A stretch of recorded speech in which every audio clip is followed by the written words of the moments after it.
Satres Narkoba Polres Buleleng terus memburu anggota jaringan mafia narkoba di Buleleng. Dua anggota jaringan narkoba Buleleng dibekuk polisi di Desa Anturan, sementara satu lagi ditangkap di Desa Sudaji, Kecamatan Sawan.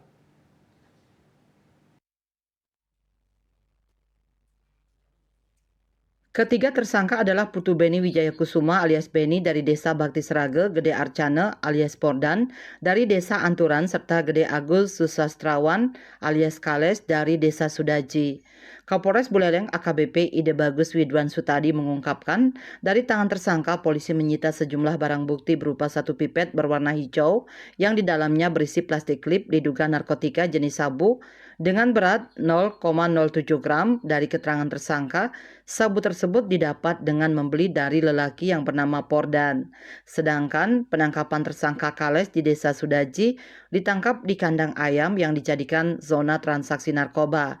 Tersangka Kales ditangkap di sebuah kandang ayam di Banjardinas Kajekangin, Desa Sudaji, Kecamatan Sawan dengan barang bukti 25 paket diduga narkotika jenis sabu dengan berat total 18,33 gram bruto, satu buah alat timbang elektrik, 5 bendel plastik klip kosong, satu buah bong, satu buah gunting, 3 buah korek api gas, 3 buah pipet warna bening yang salah satu ujungnya runcing, uang tunai sejumlah Rp5.800.000, serta satu unit HP iPhone 12 warna putih.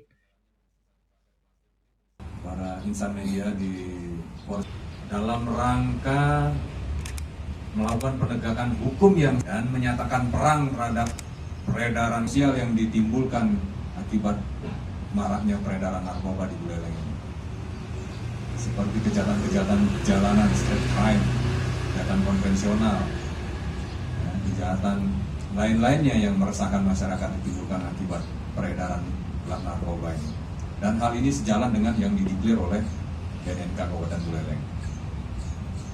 Ya, kami Polres Buleleng memang serius menangani masalah narkoba. Kami akan perang terhadap peredaran narkoba.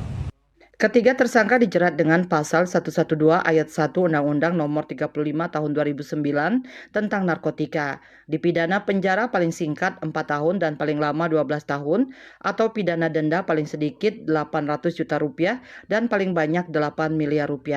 Yasri Yuli, Bali TV.